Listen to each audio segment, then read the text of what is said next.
All the connections are straight and we are live. I got my water tonight, so I will not be choking on this dry ass air in here.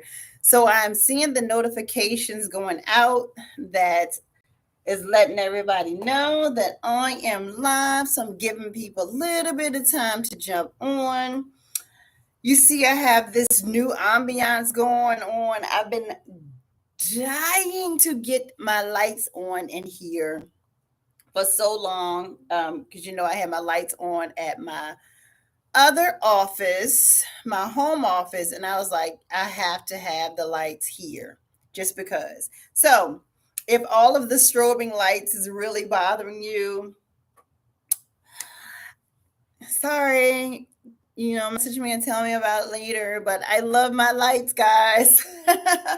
So, notifications have gone out. We've been on for about a minute. I think that's a little bit, that's long enough to give everybody a little bit of time to know that we are live. Plus, we are here every single Tuesday night at 9 p.m. Eastern Standard Time, same bat channel with another great show for you tonight. Hello, joining you guys, joining me here on IG. Hello, everyone joining me here on YouTube, and hello to my clubhousers. For everyone that is joining in early, I always like to let you know that we do stream live every single Tuesday night, 9 p.m. Eastern Standard Time on YouTube, Instagram, and Clubhouse. No longer streaming live on Facebook. So if you want to find me, you come here. I will always let you know that the best streaming platform to catch everything without any glitches, lagging, or any of the sorts would be Instagram. That's the one that's going to definitely continue on moving forward. Eventually, I will narrow this down to one place, and everyone who follows me will know where to find me. So let's dive into tonight's topic right after I let you know who I am. I almost forgot, but I remembered. Welcome, everybody, to Sex, Love, and Marriage. I am your favorite life coach and certified clinical sexologist, Coach K, bringing you another amazing topic about all things sex, love, and marriage. And so tonight's topic is called We're Not Phased Because We Were Groomed. And I decided to do this particular topic for a number of reasons. But I'm seeing as more and more, I would say, more and more people are no longer staying silent about specific things that are happening in this world, especially as it relates to children and elderly, honestly. Those groups of people who normally would not have a voice and kind of what happens to their future. Um, there are more people that are, and women, a lot of women's rights, but there are more people that are open to no longer stand silent. I am putting my socks on here. I like to keep myself comfortable while I'm talking to you guys, so you get the best version of me. And so when I talk about this topic, there was a kind of a big uptick in the Me Too movement, a few years back, and that has continued. The work on child trafficking, all of that work has been tirelessly, and it's continuing. And because we're no longer staying silent, it's getting the attention that it deserves. We're getting, we're saving children. We're saving some adults who were taken as children, and we're getting them out of those situations. But what I see is, kind of on the back end of things, it almost feels like it gets a little bit stagnant. And we'll talk about that tonight. And that's the piece that I speak of. It's fast moving on. We got to do something. We got to make sure we're protecting these children. We're protecting, young men, young women. We're getting them out of these situations. We're whistleblowing. We're calling these people out who are, who are molesting these. You can't hear me? Oh, no. Try to come out and come back in. I don't know if anyone else, if you can hear me, let me know if you can hear me or give me hearts or something like that here on Instagram. Hopefully you guys can hear me. But we see that there's a lot of forward movement on the, getting these children, these women, these young men out of these situations. But then you kind of hear about so much. Perfect. So it may just be you, the millennial guide to survival. So come out and come back in. You may be able to hear me better. Thank you, Ken. So it kind of, gets stagnant on the back end. So, but there's also this new, it's not a new wave, but it's more awareness on the mental health aspect of the world. And yes, that really did come about when the, this whole closure of the whole world happened. That was where a lot of the mental health uptick and the speaking out of it and the normalcy of seeking that guidance. That's where that part came in. But I don't always see the connection of getting these children and these, these victims or these survivors. I don't see the connection of getting these survivors out of these situations and the mental health aspect. I don't see that connection. And so when I thought of this title, we're not phased because we were groomed, it really made me bring that thought forward, where there are a lot of, I would say, from the Generation X on back. There are, so that's the 35, 40 and up crowd who, yes, there are many who are fighting this fight, but there are those that look as if they really could care less. And so we look at those folks who, it looks like they could care less, and we want to, be like, oh my gosh, how dare you not care as much about this problem as we care about this problem. You have some millennials and the Gen Zs and the younger crowd that's looking at some of the Gen X and boomers and older, and they're like, how can you not feel so passionate and so, just outraged about what's happening with the taking advantage of the youth. The whole R. Kelly thing came about, and that was like huge. That was like a ethical spin in some people's world, because it's like it was a big thing of the younger crowd, where we're just going to cancel him. We're not going to listen to his music. He's just done for. He's this horrible person. Poof, he has to be gone. But then you have those that grew up in that era that's like, well, he did what he did, but I'm still going to rock his music. I'm still going to listen to him. You still have the droves of fans who are out there still behind him. We support you, even, it's someone else's fault. So you have this very diverse, mixed crowd of emotions and feelings of people. And that's a good example of where this topic comes from. So let me even back up, because you guys know I always like to give you like a baseline. So let's talk about child grooming. Child grooming is and this is by definition, child grooming is befriending and establishing an emotional connection with a minor and sometimes the child's family to lower the child's inhibitions with the objective of sexual abuse.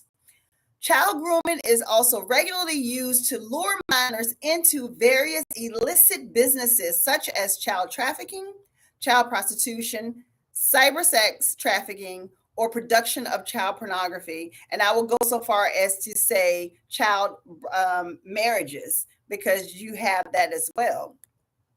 And so when we think about, that's why I put in this title, that two group of people, you have this group of people who are completely on board with, let's cancel this guy out. He's a monster. He preyed on the young.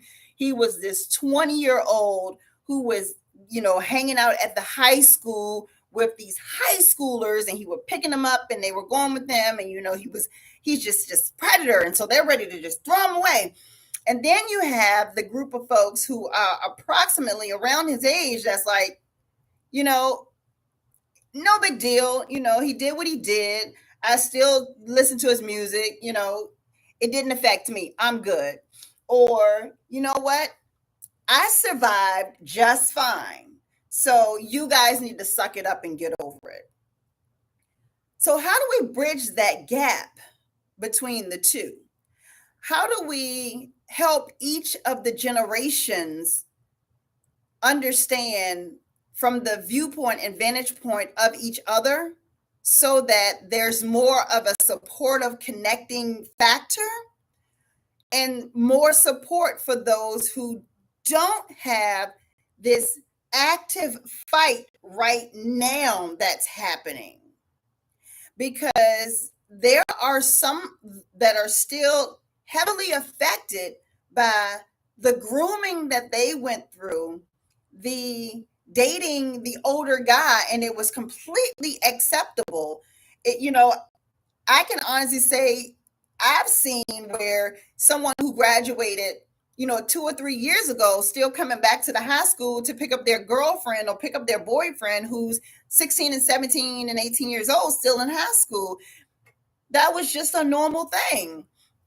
And so to see so much outrage behind it, yeah, I think it's like ill, depending on, the age range of, wow, how can you, be 25 and you're looking at a 15-year-old like that?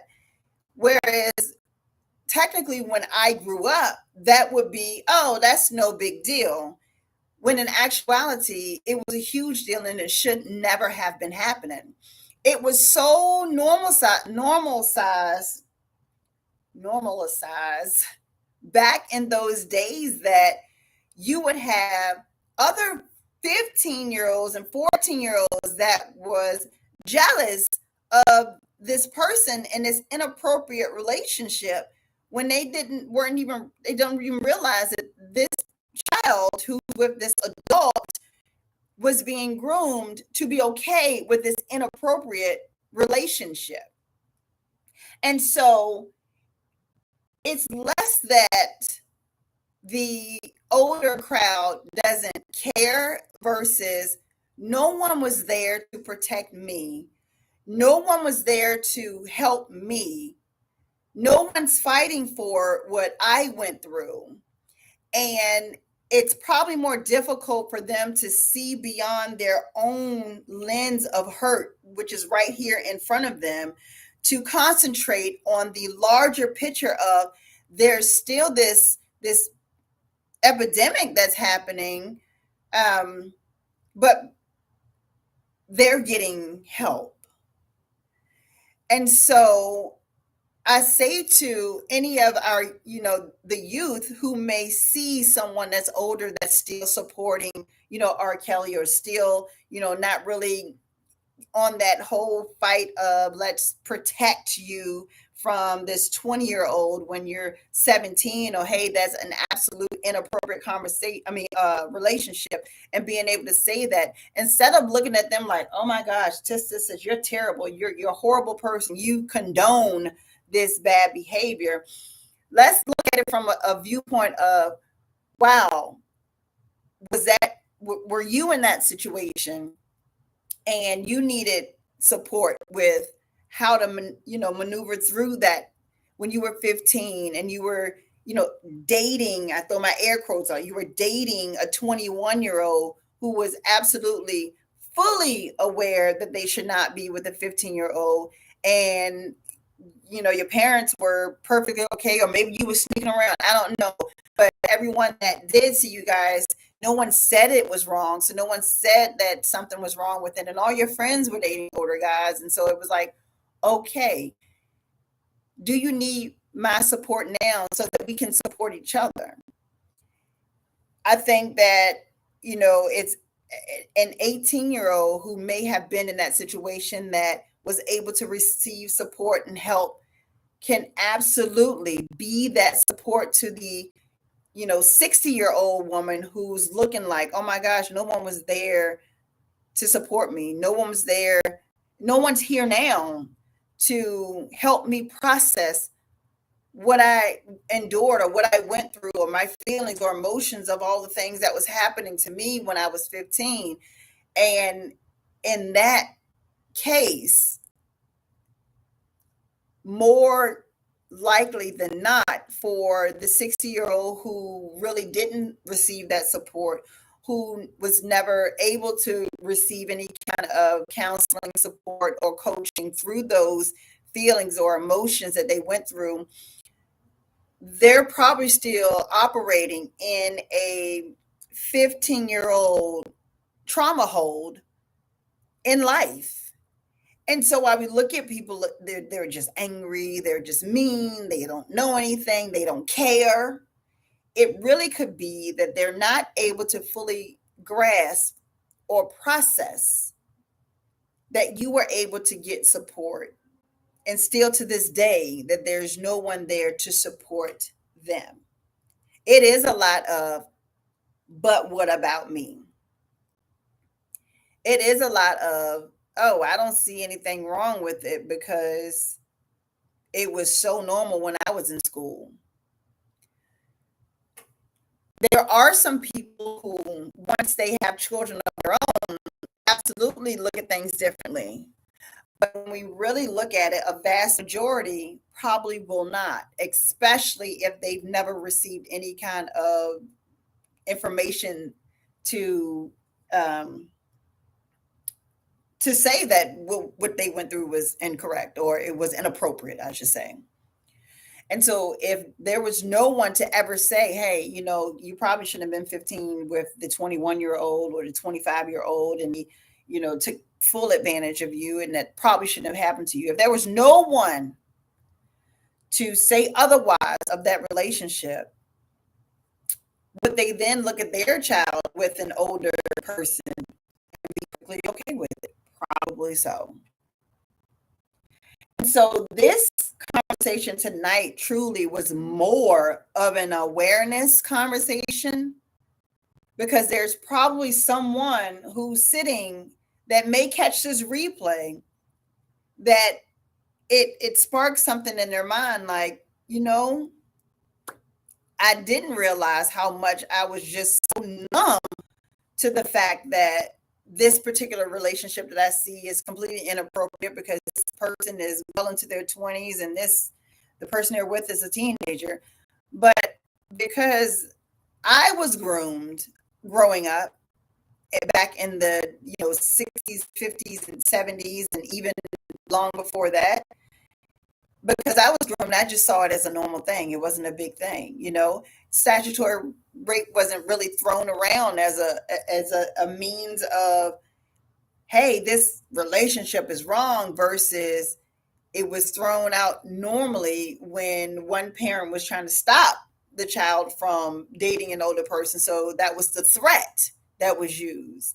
And so while it wasn't wrong, because that's exactly by law what it was, being able to educate the child on why this relationship is inappropriate and finding out what is missing in your relationship with your child or children, that they're seeking that attention, support, and guidance and love from an older person.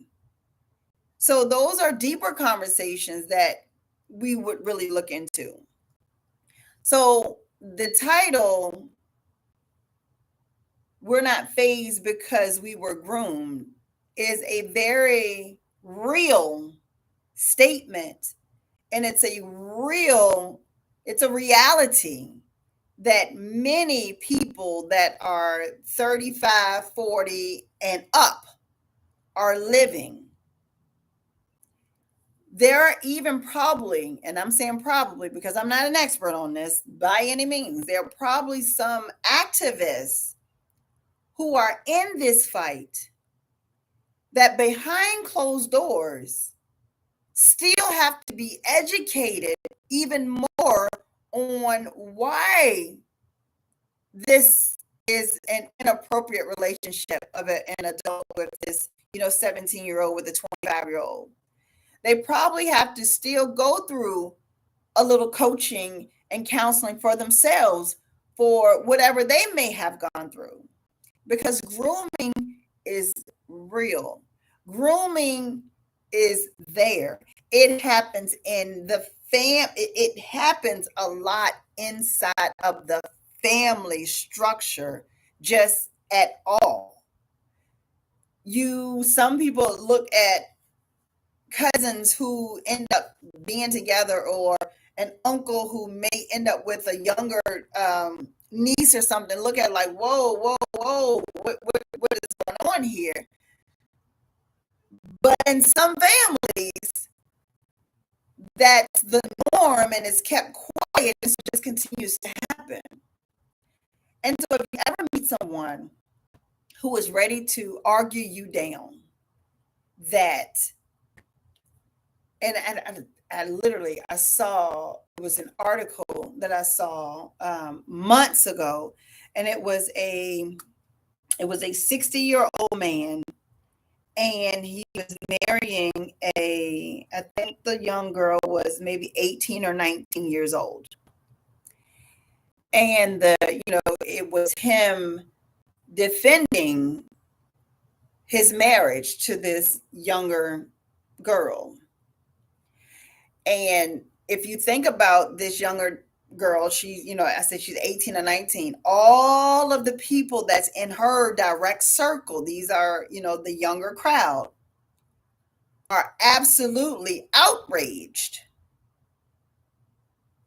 But if you look at some of the men and women who may be 50, 60, 70 years old, they're looking like, well, what's wrong with that? She's an adult. He's an adult. He just got himself a younger girl.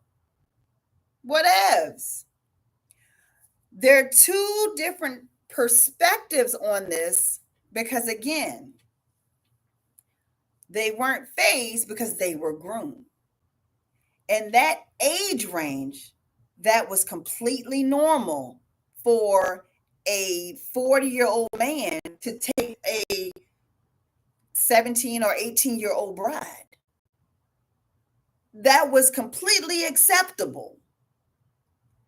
And they were inside of their household. They were raised and groomed to be the bride of some man. And as we turn and continue to turn these corners and advancements of being, standing up for what's right and standing up for children, because if we think about it, this 60-year-old man just didn't up and say, oh, I just fell in love with this 18-year-old as soon as she turned 18. There was some connection and connectivity happening, some grooming that was happening long before this turned into a marriage, because the young woman was diehard into this man. He was a family friend. He was a friend of the young girl's family. So this older man who was around this child all of her life was 9 times out of 10 grooming this child and building that emotional connection with her and her family. With most of the family being older, they saw nothing wrong with it. Whereas I'm pretty sure her peers, if they were to have been around, and that's not something that's practiced in their household, would see that as, oh, that's weird. Why is this, 50-year-old man being extremely touchy and nice and, really affectionate with this 10-year-old? Because that's would have been about the age range of, when they first maybe knew each other. And so we all have to be more aware of our surroundings. We all have to be more open. You know what? I won't say we have to be. We should be, because I will never tell you what you have to be. We all should be more aware of our surroundings. We should be more aware of the actions of our children. We should be more aware of the actions of the adults that are in our children's lives. As a parent, you watch those connections that your children have with other people, especially in your family and those family friends that are brought into it. You want to ensure that you have an open communication with your children, that if they feel uncomfortable, that you're there to support them through that. I don't think that we should be okay with the statement, we're not phased because we were groomed. It is a reality, don't get me wrong. But should we still be okay with that?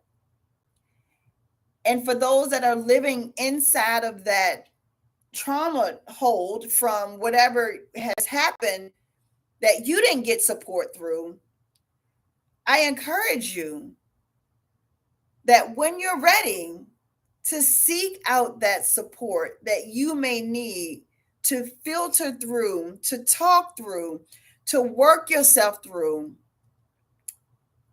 whatever it was that you had to endure then. Because it's never too late to receive support for any type of trauma, any type of grooming, any type of uncomfortable, anything that you still have filed away in this file cabinet. Any of my clients, we all know what this file cabinet means. We talk about this in our sessions. It is never too late to go into that file cabinet, open those files up with the right support, and walk through that, so that you no longer have to say, well, no one was there for me, so why should I care what's happening with these children today? I survived, air quotes, just fine. I'm okay. Because I can say that 8 times out of 10 without any type of support whatsoever, you're probably not okay. Are you great in survival mode? That's probably it. But if you can still recall it, and when you recall it, you have to regroup yourself and get yourself together, then it's probably time for you to reach out and get that support that you need via therapist, counselor, coach, such as myself. I've worked with women who were on that path. And from me, clients may go see a therapist, psychotherapist, counselor. Being a part as a life coach and a sexuality coach, being a part of a journey, because it's not a one and done. It's an ongoing healing process. One of the things that I'm most excited about and most proud of when it comes to the Own Your Issues Ladies Retreat that's coming up this fall is the Healing Sister Circle that we do, and where we are able to speak about the things that we were never comfortable or we never gave ourselves permission to speak about. We speak those things in a safe, sacred environment so that our ladies can make the choice to seek further counsel to work through those things, so that we're no longer living that statement, we're not phased because we were groomed. And we're able to live in a statement of, I understand why you were outraged with what happened with R. Kelly. I get it. And I support you the same way that I've been supported. So we are 28 minutes after the hour, and you know I don't like to keep you guys long. I'm always here just to keep those conversations started, and I genuinely appreciate everyone that was here with me live and that's going to catch the replay. I do encourage you, if you're catching a replay, hashtag replay I'm always open for you to share your thoughts with me because I love to hear from you. And if you want to know more about the Own Your Issues Ladies Retreat that is coming up this fall, October 27th through the 30th, you can go to coachk101.com or simply send me a message. You can just send me a message and I'll give you more information about that. We have a few spots still open. So you're more than welcome to join us. This is right in beautiful Williamsburg, Virginia. Literally, all you have to do is get yourself there, and your registration takes care of everything else. We feed you, we house you in your own 2-bedroom, 2-bathroom, full kitchen, full living room, balcony suite, all to yourself, unless you choose to do double occupancy.